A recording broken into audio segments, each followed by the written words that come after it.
Hello मेरे प्यारे बच्चों, आप सभी का स्टडी विथ आई के सर में स्वागत है। और आज आप लोग का बहुत ही जबरदस्त टॉपिक राजा, किसान और नगर, ठीक है, जिसमें हम लोग मौर्य काल से लेकर यानी कि मगध साम्राज्य की पूरी तरह से ऑब्जेक्टिव पढ़ेंगे, गुप्त वंश का पढ़ेंगे, मौर्य वंश का पढ़ेंगे, ठीक है, इसमें नंद वंश का पढ़ेंगे, ठीक है, इसमें पूरी तरह से हम लोग ऑब्जेक्टिव का एक्सप्लेनेशन करेंगे।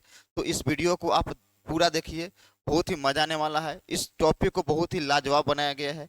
आप अगर इस टॉपिक को पूरा तरह से देखते हैं तो आपको एक भी तरह का कोई भी प्रॉब्लम इस चैप्टर से आपको नहीं रहेंगे और आपका 5 नंबर आपका इससे क्लियर हो जाने वाला है, ठीक है।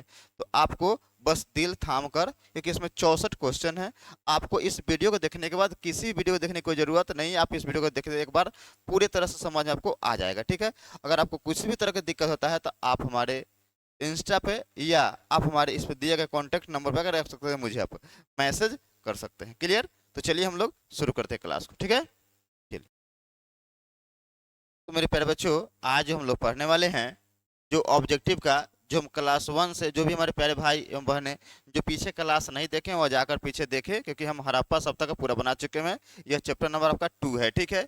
इसको आपको ध्यान से देखिए, समझिए। तो इसमें है मौर्य काल से गुप्त काल तक का राजनीतिक व आर्थिक इतिहास के बारे में अगर हम लोग पूरी तरह से पढ़ेंगे। आप लोग का, आपका भाई का प्यारा चैनल है, ठीक है, यूट्यूब पर, जिसका नाम है स्टडी विथ आई के सर, ठीक है। आप इसे क्या करें, अगर जो भी भाई हमारे सब्सक्राइब कर चुके हैं इसे सब्सक्राइब करें, लाइक करें और कमेंट में हमें जरूर बताएं कि ये वीडियो आपको कैसा लगता है, ठीक है, क्योंकि आपका कमेंट हमें मोटिवेशन देता है बनाने के लिए, ठीक है भाई। चलिए, तो हम लोग क्वेश्चन शुरू करते हैं। फर्स्ट क्वेश्चन ध्यान सुनिएगा, पहले क्वेश्चन आप लोग के लिए। चलिए फटाफट सभी लोग बताइएगा। तो पहला क्वेश्चन है बुआ मेरे कि गंधार कला किस कला से प्रभावित थी। तो बता दे कि बुआ कि गंधार कला किस कला से प्रभावित थी। तो गंधार कला जो था वह बुआ, वह यूनान कला से क्या था बुआ, वह प्रभावित था। क्या बुआ था वह? यूनान कला से क्या था बुआ? प्रभावित था। क्लियर? समझ आ गया आप लोग को पहला क्वेश्चन। चलिए दूसरा आइए, नेक्स्ट आइए, दूसरा क्वेश्चन पे आइए। दूसरा क्वेश्चन है बुआ हम लोग का, मौर्य काल में न्यायिक अधिकारी कौन था। यानी कि मौर्य काल में न्यायिक अधिकारी को हम क्या कहते थे। तो उसे बुआ हम लोग कहते थे राजुक। क्या बोलते थे बुआ हम लोग? राजुक कहते थे। क्या चीज हम लोग? मौर्य काल के न्यायिक अधिकारी को। क्लियर? समझ में आ रहा है आप लोग को? चलिए नेक्स्ट आइए, क्योंकि आप लोग को बता दें कि बहुत जल्द हम इस चैप्टर का, हर एक चैप्टर का आपका सब्जेक्टिव ही एक्सप्लेनेशन लेकर आने वाले हैं। आपके आर्ट्स का जो टेंशन है वो बिल्कुल अपने दिमाग से खत्म कर दीजिए। आपका आर्ट्स में किसी भी तरह का प्रॉब्लम नहीं होंगे। जो भी हमारे भाई जो है या पहले से तैयारी कर रहे हैं या जिनकी तैयारी भी न के बराबर है, वो भी बस इस वीडियो को पूरा देखे, एक भी तरह की प्रॉब्लम आपके साथ नहीं होगी। चलिए, तो 3 नंबर क्वेश्चन देखिए, हम लोग करते हैं आगे, ठीक है। चलिए बुआ, पर्ण धातु, पर्ण जो है बुआ, पर्ण किस धातु का बना था बुआ मेरे। तो आपको हम अपने हमारे स्लाइड में जाइएगा, हम सिक्का नामक एक टॉपिक बनाए हैं जिसमें सिक्का के बारे में पूरे डिटेल पर हाथ चुके हुए हैं कि राजा रानी का सिक्का क्या था, ठीक है, बिना बजा सिक्का क्या था, टेराकोटा का सिक्का क्या था, पूरी तरह से बुआ पढ़ा चुके हैं। उसमें आप उसमें जाकर देख लीजिएगा। यहाँ समझिएगा, जो पर्ण जो सिक्का था ना बुआ मेरे, वह बना हुआ था बुआ मेरे चांदी का। किसका बना हुआ था बुआ मेरे? चांदी का सिक्का। पर्ण जो था किस धातु का बना हुआ था बुआ? वह चांदी का सिक्का था। क्लियर? आगे बढ़े, चलिए नेक्स्ट आइए, अगला। बीना बजाते हुए सिक्के किसने जारी किए। तो बता दे बुआ मेरे कि बीना बजाते हुए जो सिक्का जो जारी किए हैं उनका नाम है बुआ समुद्र गुप्त। समुद्र गुप्त। और इन्हें बुआ भारत का नेपोलियन कहा जाता है। क्या बता बुआ? नेपोलियन। भारत का नेपोलियन किसे कहा जाता है बुआ मेरे? तो समुद्र गुप्त को कहा जाता है। क्लियर यहाँ तक? बढ़े आगे, चलिए नेक्स्ट आइए, 5 नंबर पे। फाहियान कौन था? बता दो बुआ कि फाहियान जो था बुआ वह एक चीनी यात्री था। चीनी समझिए तो बौद्ध यात्री था, ठीक है, तीर्थ यात्री। यहाँ पे क्या मारेंगे? चीनी तीर्थ यात्री था, जिन्होंने एक पुस्तक लिखा था जिसका नाम था बुआ फो क्यू की। याद रखिए, फो क्यू की पुस्तक किसने लिखा?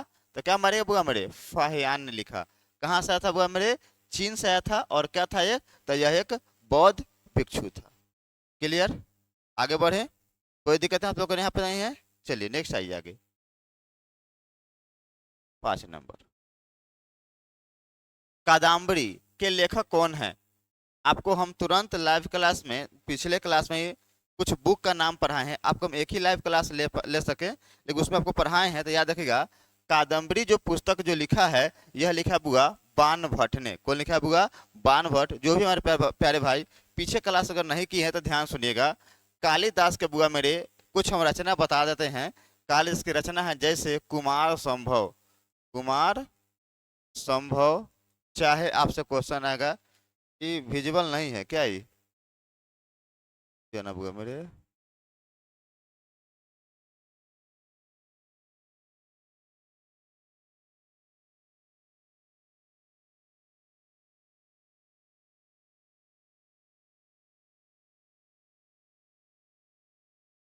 चलिए हम ले लेते हैं बुआ मेरे, ध्यान देते, विजुअल नहीं है तो याद देखिएगा।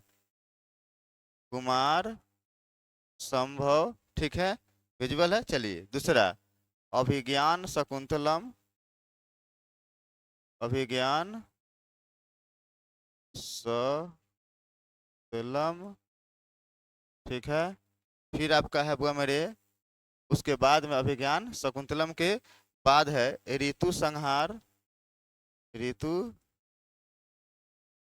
संहार। फिर आप देखिए तो इसमें आपका है बुआ, आपका यह है आपका रघुवंशम, ठीक है। फिर अगर आप देखिएगा तो इसमें और भी नया कहानी है, मालविका अग्निमित्रम, ठीक है, इनकी कहानी है, आगे है, ठीक है। आपको हम पढ़ा चुके हैं, इसे देख लीजिएगा, ठीक है, आप लोग बाद जाकर। कौटिल्य जो लिखे हुए है बुआ, लिखे हुए है बुआ अर्थ शास्त्र। क्या लिखा है बुआ? अर्थशास्त्र। कौन लिखा है? कौटिल्य। और अश्वघोष जो लिखा है बुआ, वह लिखे हैं बुआ मेरे यह बुद्ध चरित। कौन लिखे बुआ? बुद्ध चरित, ठीक है, जिसे बुद्धों का गीता कहा जाता है। क्लियर? बढ़े आगे, समझ में आ रहा है आप लोग को? चलिए आगे नेक्स्ट बढ़े। आइए अब विजुअल है सब लोग को, एक बार देख लीजिएगा, ठीक है, एक बार। चलिए आगे देखिएगा, 6 7 नंबर आइए। 7 नंबर है बुआ कि किस ग्रंथ में 16 महाजनपदों का उल्लेख है? तो बता दे बुआ मेरे, किस ग्रंथ में 16 महाजनपद का उल्लेख है? तो याद रखिएगा वह आपका है अंगुत्तर निकाय भी है और भागवती सूत्र भी है। थोड़ा आप याद रखिएगा, अंगुत्तर निकाय का संबंध बुआ बौद्ध धर्म से है, बौद्ध धर्म,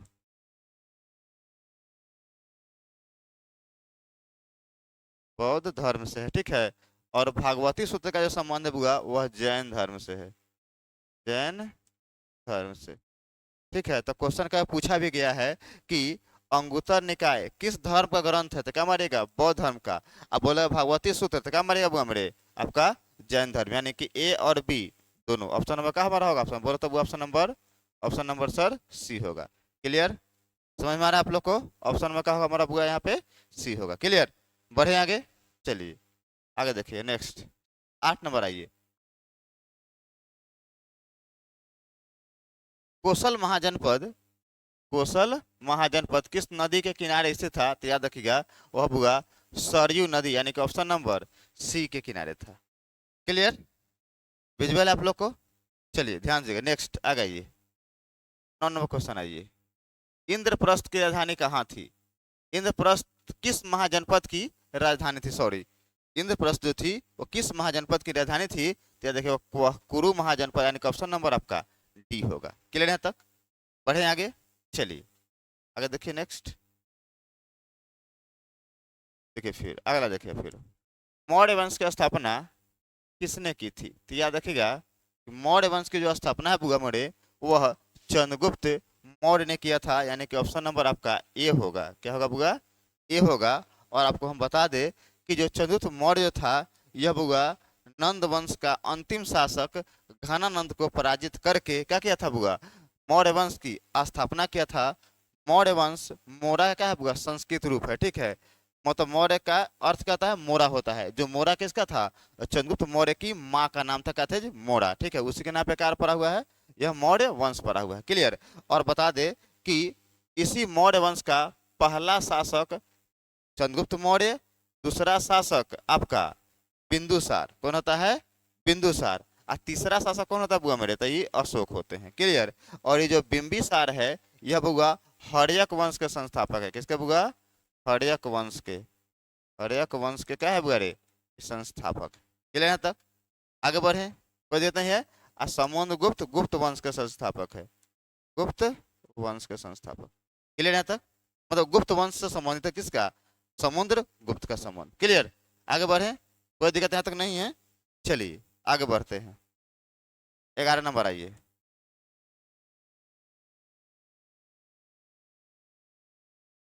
अशोक के अभिलेख किस भाषा में है?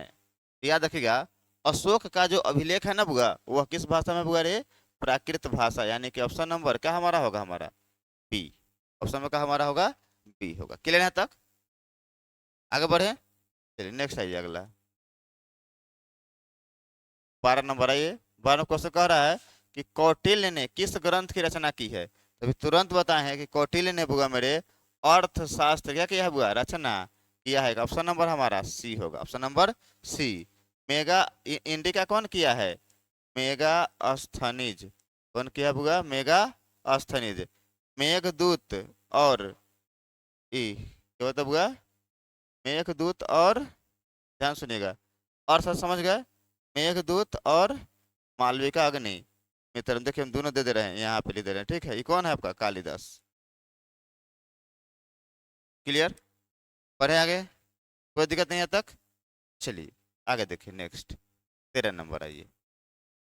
13 नंबर है, धम्म नीति की शुरुआत किसने की थी? तो बता दो बुआ मेरे कि धम्म नीति की शुरुआत बुआ मेरे वह अशोक ने किया था। कौन किया था बुआ मेरे? अशोक ने किया था। क्लियर है तक? बढ़े आगे, आ गए नेक्स्ट। 14 नंबर, मौर्य साम्राज्य के प्रथम शासक कौन से थे? तो प्रथम कौन होंगे? जो मौर्य वंश की स्थापना किए होंगे, तो कौन किया था? सर आप ही तो बताए हैं, चंद्रगुप्त मौर्य था। दूसरा कौन था? तो बिंदुसार। तीसरा कौन था बुआ? अशोक। क्लियर। अशोक का ही बेटा कौन था बुआ? बेटा कौन था बुआ? महेंद्र। क्लियर। क्लियर यहाँ तक? आगे बढ़े, चलिए नेक्स्ट आइए। 15, ये क्वेश्चन है बुआ मेरी कि मेगा अस्थनीज भारत में किसके दरबार में आया था? तो बता दे कि मेगा अस्थनीज कौन था? तो सेल्यूकस निकेटर का था बुआ, एक राजदूत था जो क्या हुआ था? यूनान से आया था। और उस समय राजा कौन था? सेल्यूकस निकेटर की बेटी को कौन शादी कर लिया था? चंद्रगुप्त मौर्य। कौन कह था? चंद्रगुप्त मौर्य। इसीलिए किसके में आएगा वह? तो मौर्य वंश में आएगा, चंद्रगुप्त मौर्य के दरबार में आएगा। क्लियर यहाँ तक? आगे बढ़े, चलिए। प्रयाग प्रशस्ति की रचना किसने की थी? ठीक है, चाहे बुआ मेरे प्रयाग न देकर आपको कभी कभी इलाहाबाद भी दे देगा, क्योंकि प्रयाग का ही पुराना नाम क्या बुआ रे? इलाहाबाद है। क्लियर। क्या देखिए, इलाहाबाद है या प्रयाग प्रशस्ति, कोई दिक्कत नहीं, एक ही है। ठीक है, कौन है आपका? तो वह हरिसेन है। कौन है बुआ? हरिसेन। पतंजलि कौन लिखा हुआ है? तो पतंजलि महाभाष्य ने लिखा हुआ है, महाभाष्य। ठीक है, तो महाभाष्य कैसे किया था? पतंजलि ने किया है। क्लियर। आगे बढ़े, चलिए नेक्स्ट आइए। 17 नंबर, जीवक वैद्य। जीवक वैद्य किस वंश के काल में था? तो बता दे बुआ कि जो जीवक वैद्य जो था ना बुआ मेरे, वह बुआ हर्यक वंश में था। और आपको बता दे कि हर्यक वंश का जो संस्थापक था वह कौन था बुआ मेरे? तो वह बिंबिसार। कौन था बुआ मेरे? बिंबिसार। और बिंबिसार ने हर्यक वंश में कौन था रहता था? जीवक वैद्य, जिसे का किसको भेजा था? जिसे एक राजा था जिसका नाम था चंद्र प्रधोत को, एक बीमारी था जिसका नाम था लाइलाज बीमारी, उसको ठीक करने के लिए भेजा था। तो इसी के लिए तो किसमें है? हर्यक वंश का। तो हर्यक वंश का संस्थापक कौन हुआ? संस्थापक तो स्थापक कौन था बुआ रे? तो वह बिंबिसार था। कौन था? बिंबिसार। इन्हीं का बेटा हुआ, इन्हीं का बेटा कौन हुआ? अजात शत्रु। और बता दे कि बुद्ध जो है, गौतम बुद्ध जो है, वह इन्हीं के समकालीन था। बुद्ध किनके समकालीन था? समकालीन किसके कैसा था? तब बिंबिसार के क्या थे? समकालीन था। लेकिन बुद्ध की जो मृत्यु हुआ था वह अजातशत्रु के समय में हुआ था। क्लियर, बढ़े आगे, चलिए नेक्स्ट आ गई। और कुषाण जानवे करते हो, कुषाण वंश की स्थापना कुजुलकड फीसस ने किया था। कौन क्या था? कुजुलकड फीसस ने किया था। और कुषाण वंश का सबसे प्रतापी राजा कौन होता है? कनिष्क। कौन होता है बुआ? कनिष्क। क्लियर, आगे बढ़े, चलिए देखिए नेक्स्ट अगला 18 नंबर। भारत का नेपोलियन किस शासक को कहा जाता है? तो भारत का जो नेपोलियन है बुआ, वह समुद्रगुप्त को कहा जाता है। और बता दे कि यूरोप का नेपोलियन किसे कहता है? तो वह यूरोप का समुद्रगुप्त किसे कहता था? नेपोलियन को कहा जाता है। क्लियर है तक? कोई दिक्कत नहीं यहाँ पर? चलिए आगे बढ़े, नेक्स्ट आइए। मेगास्थनीज कौन था? तो बताए हैं तुरंत अभी कि क्या था? एक राजा के द्वारा भेजा गया दूत था, यानी कि क्या कहलाएगा हुआ? राजदूत कहलाएगा। ऑप्शन नंबर सी होगा। क्लियर है तक? आ रहा है समझ में? देखो बुआ, हम चाह रहे हैं कि वो अच्छा से एक्सप्लेनेशन करे, लेकिन ये ऑब्जेक्टिव है, इसमें चाह कर भी बेसिक डिटेल से एक्सप्लेनेशन इसका हम नहीं कर पाएंगे। क्लियर, इसके लेकर न तो वीडियो का हो जाए बहुत लंबा हो जाएगा। क्लियर, चलिए नेक्स्ट आइए अगला। फाहियान किसके शासनकाल में भारत आया था? तो बता दे कि जो फाहियान था बुआ, वह चंद्रगुप्त द्वितीय के शासनकाल में क्या हुआ था बुआ रे? वह भारत आया था। क्लियर है तक? बढ़िया आगे, चलिए नेक्स्ट आइए अगला।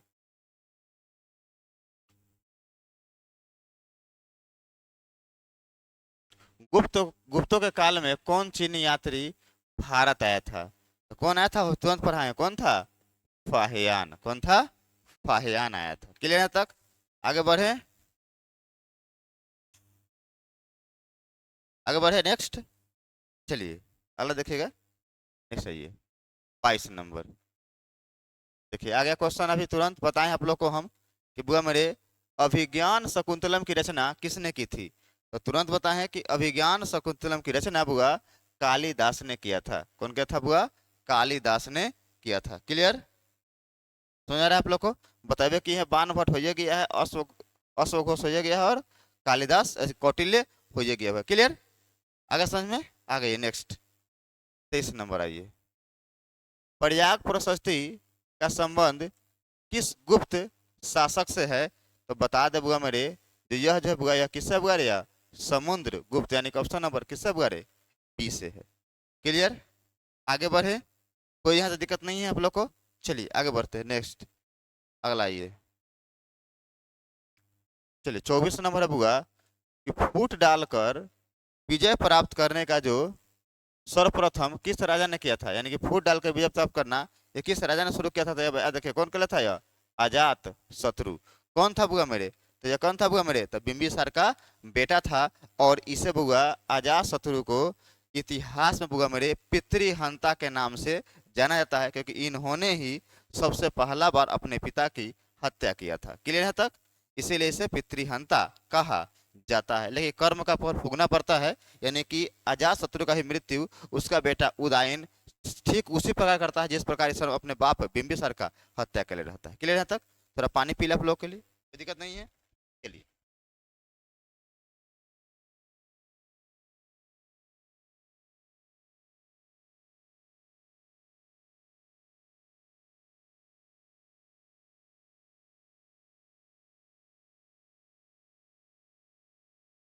चलिए शुरू करें हम लोग फिर आगे।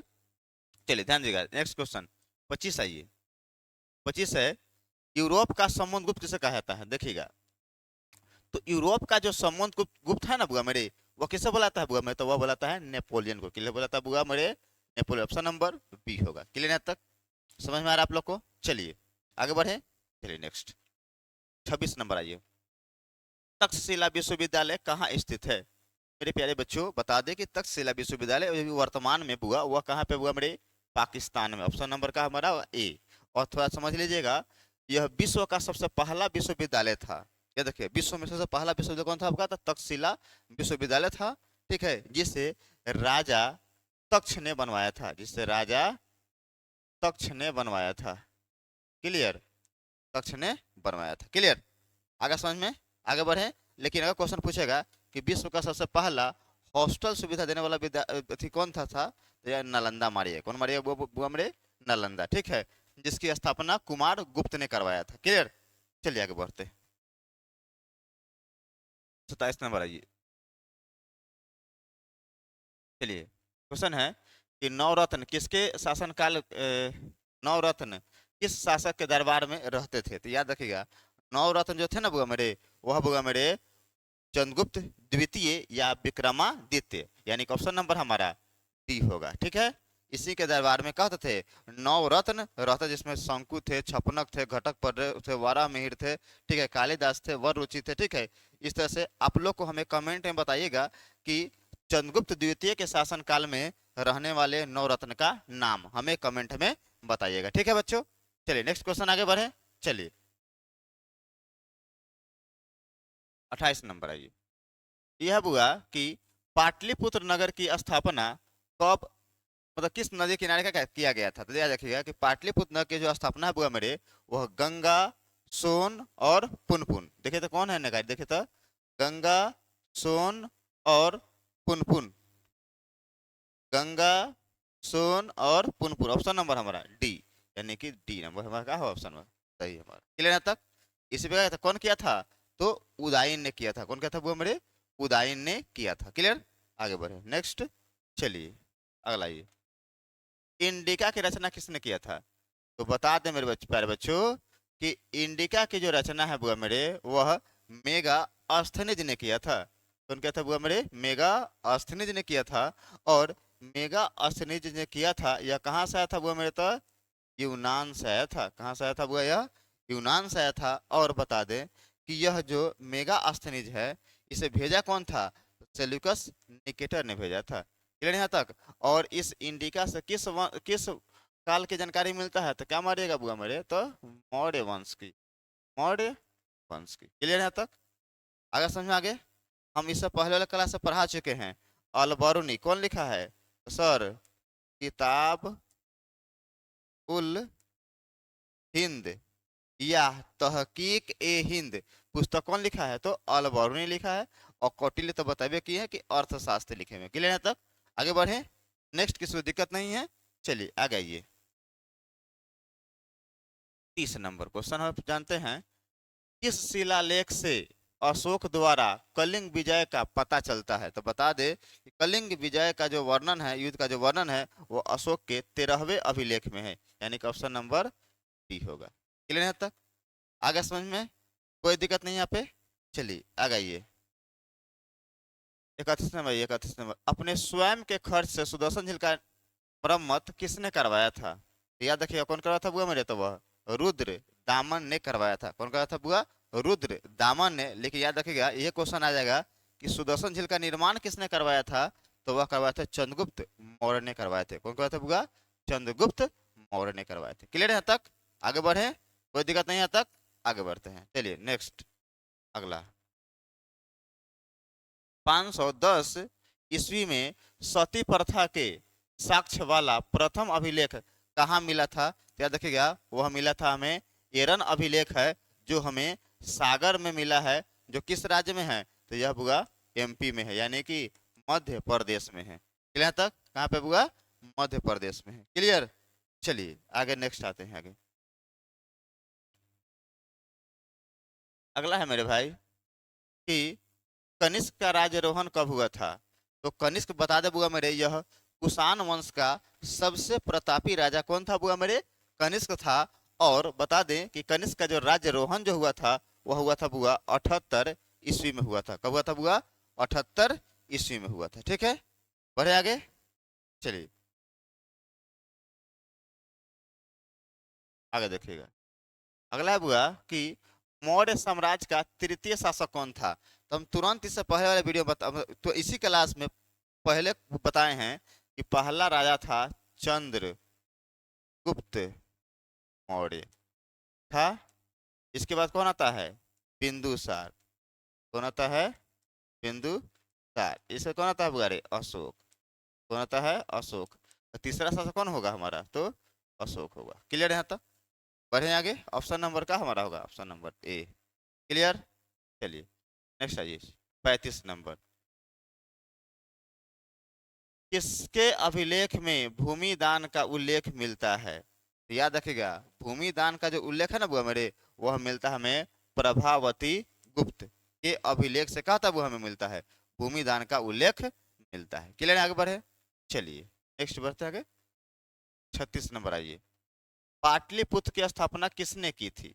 याद रखिएगा, हम बताए हैं तुरंत कि पाटलिपुत्र की स्थापना उदयन ने किया था। कौन किया था बुआ? उदयन ने किया था। और कहाँ किया था? तो गंगा, सोन और पुनपुन नदी के संगम पे किया था। क्लियर यहाँ तक? बढ़े आगे, कोई दिक्कत यहाँ तक नहीं है? चलिए आगे चलिए, नेक्स्ट 37। अशोक का संबंध किस राजवंश से है? तुरंत बताए हैं कि अशोक का संबंध यह मौर्य वंश का तीसरा शासक था, मौर्य से होगा। क्लियर यहाँ तक? आगे बढ़े, चलिए क्लियर यहाँ तक? चलिए नेक्स्ट। पूरा देखोगे, पूरा करके देखेगा।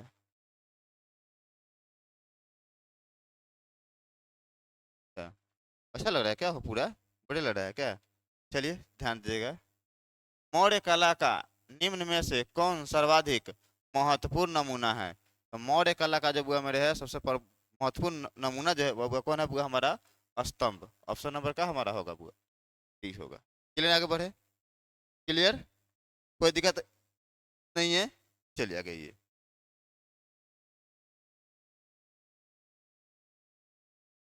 चलिए क्वेश्चन है बुआ आपका कि भारतीय इतिहास का कौन सा काल स्वर्ण काल के नाम से जाना जाता है? तो याद रखिएगा, भारतीय इतिहास का कौन सा काल जो है वह स्वर्ण काल के नाम से जाना जाता है? तो देखिए कौन आपका है? वह गुप्त काल है। कौन आपका?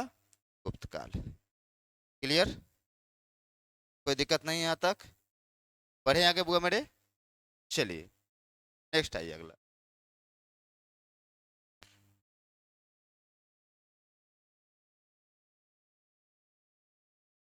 चलिए आइए, छूटा नहीं ना, ऊपर में हो देख लीजिएगा। चलिए ध्यान दीजिएगा, राज तरंगिणी के लेखक कौन है? तो बता दिए कि राज तरंगिणी का लेखक कौन है बुआ मेरे? कलहन। कौन है बुआ मेरे? कलहन है। ठीक है। विशाख दत्त जो है यह मुद्रा राक्षस किसका है बुआ? मुद्रा राक्षस पुस्तक लेखक कौन है बुआ रे? तो विशाख दत्त। क्लियर तक? पतंजलि महाभाष्य का है। ठीक है। कादम्बरी बाणभट्ट का है। क्लियर तक? आगे बढ़े, चलिए नेक्स्ट आइए।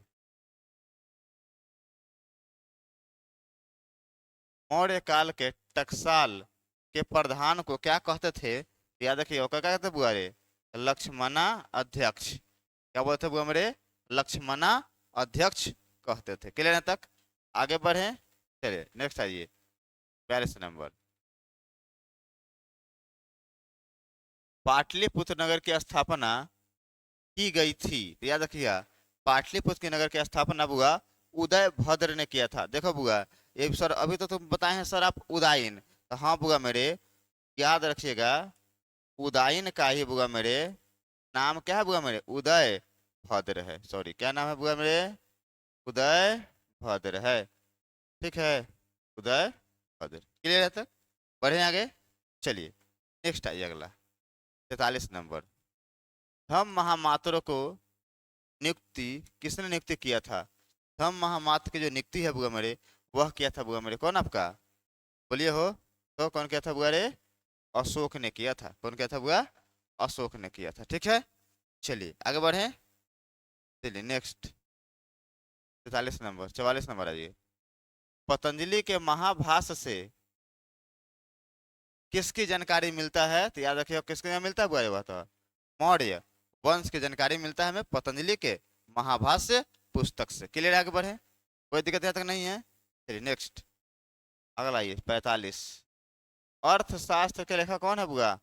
तो अर्थशास्त्र के जो लेखक है बुआ वह कौन है हमारा?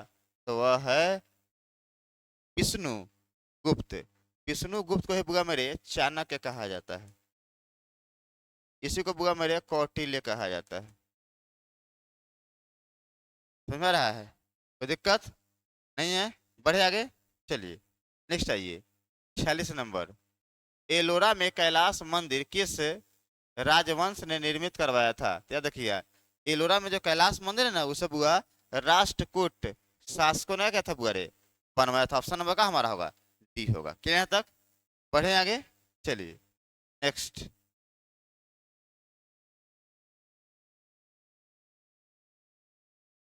पंच चिन्ह वाले सिक्के बने होते थे, तो देखो याद रखना, वह तांबे के और चांदी के, यानी कि बी और सी, यानी कि ऑप्शन नंबर का हमारा होगा, ऑप्शन नंबर डी क्या हमारा सही होगा। क्लियर? आगे बढ़े, चलिए नेक्स्ट आइए।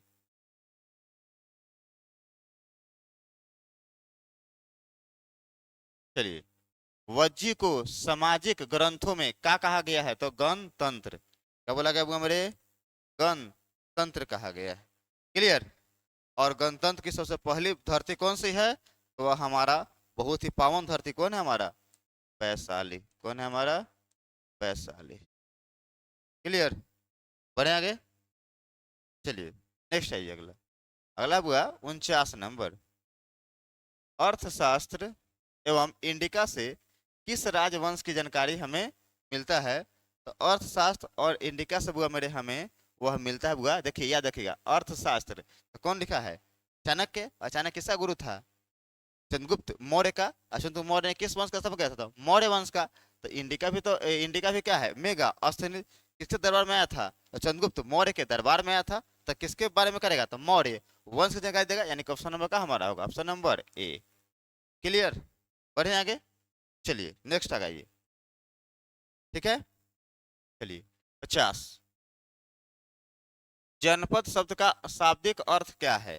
क्या देखिए बुआ मेरे कि जनपद शब्द का जो शाब्दिक अर्थ है बुआ मेरे, वह है बुआ जहां लोग अपना घर बनाते हैं। जहां लोग अपना घर बनाते हैं उसे क्या बोलते हैं बुआ मेरे? महाजनपद।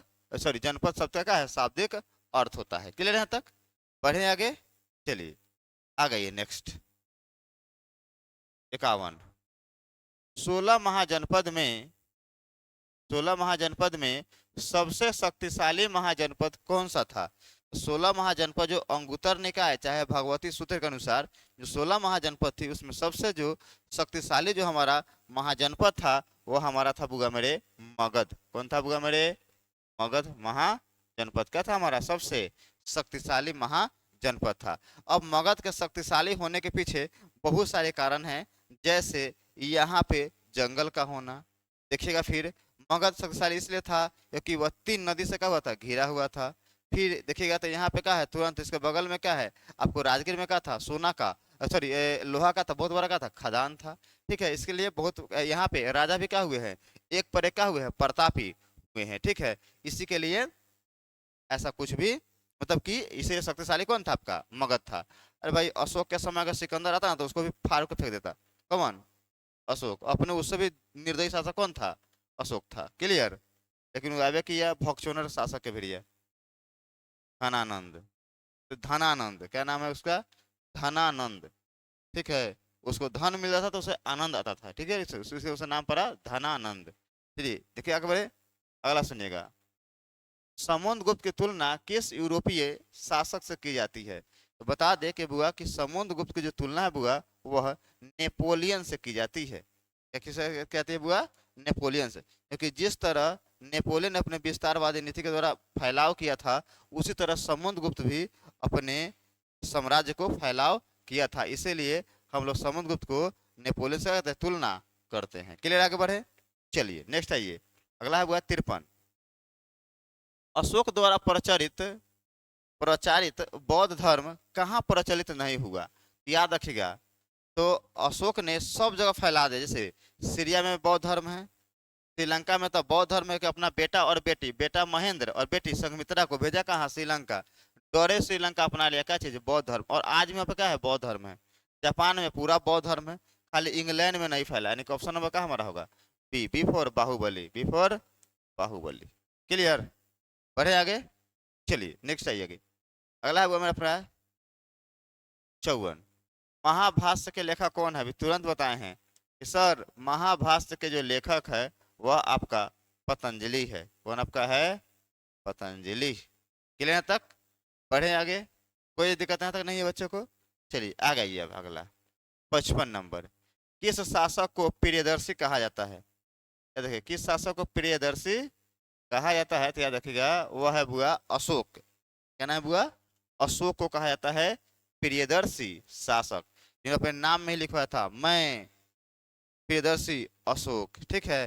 तो याद है प्रियदर्शी किसको बोलता है, अशोक को बोला जाता है, ठीक है मेरे प्यारे बच्चों, समझ में आ रहा आप लोग का। चलिए नेक्स्ट 56 नंबर आइए।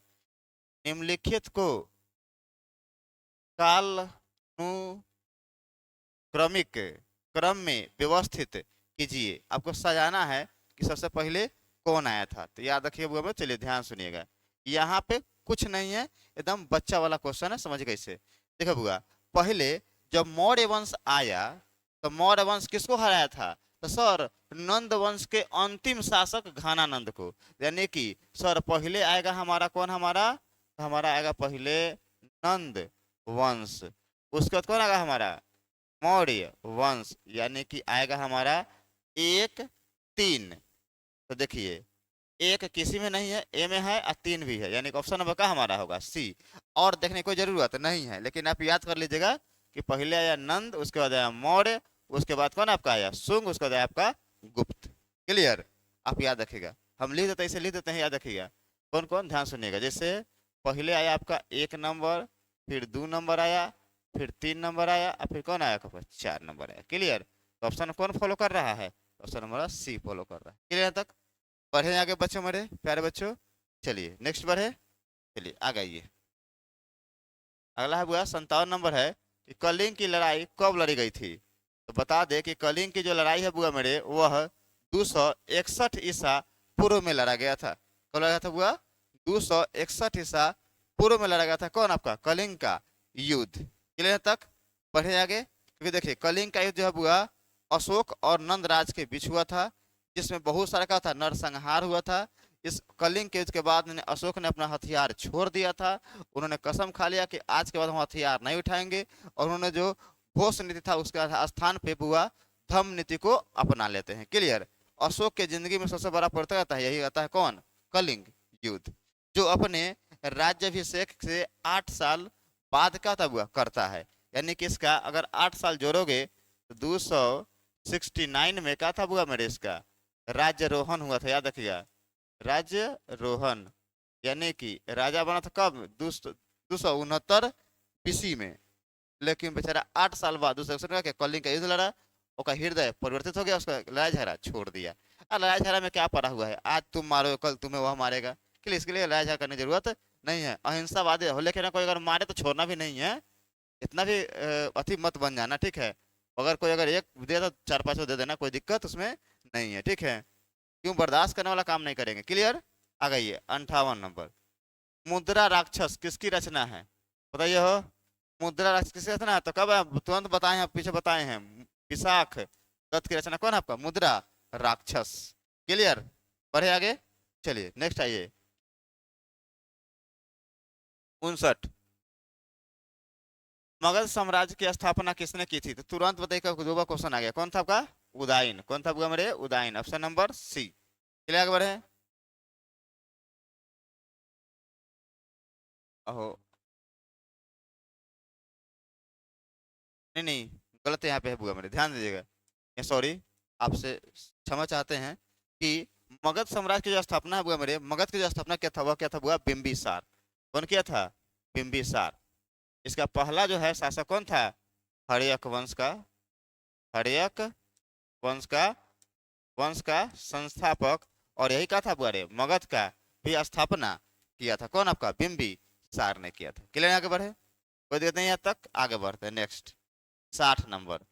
अंगुतर निकाय के अनुसार महाजनपद की संख्या कितनी थी, तो क्या बात है बुआ रे 16 महाजनपद थी, और अंगुतर निकाय किस धर्म का किताब है, तो बौद्ध धर्म की किताब, सर आप ही तो बताए हैं। क्लियर तक, बढ़े आगे, चलिए नेक्स्ट अगला बुआ मेरे 61। चंद्रगुप्त मौर्य का शासनकाल क्या है, याद रखिएगा, जो चंद्रगुप्त मौर्य का जो शासनकाल है बुआ मेरे, वह 320 से 298 ईसा पूर्व तक है। क्योंकि 298 ईसा पूर्व में क्या होता है कि चंद्रगुप्त मौर्य ने कर्नाटक के श्रवण बेलगोला में संलेखना विधि के द्वारा अपने प्राण को त्याग देते हैं, जिसके उस समय गए रहते हैं, इस समय भद्रबाहु के साथ कहाँ चले जाते हैं, कर्नाटक के श्रवण बेलगोला में। क्लियर, वहीं पे कहता है इनका मृत्यु 298 ईसा पूर्व में कहता है, किनकी मृत्यु होता है, याद है चंद्रगुप्त मौर्य की मृत्यु कब होता है, क्या मारेगा 298 ईसा पूर्व में।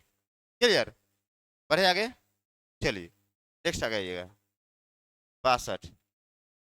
विक्रमादित्य की उपाधि किस सम्राट ने ग्रहण किया था?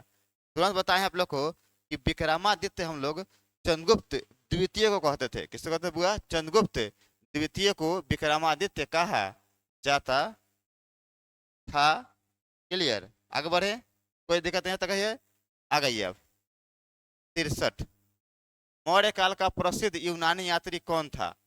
तुरंत बताए हैं कि मौर्य काल को जब मेरे प्रमुख प्रसिद्ध जो यूनानी यात्री था वो कौन था? तो वह था sir Megasthenes, option number sir B. Clear तक? बढ़े आगे, नेक्स्ट अगला है बुआ मेरे, नेक्स्ट क्वेश्चन है बुआ आपका 64।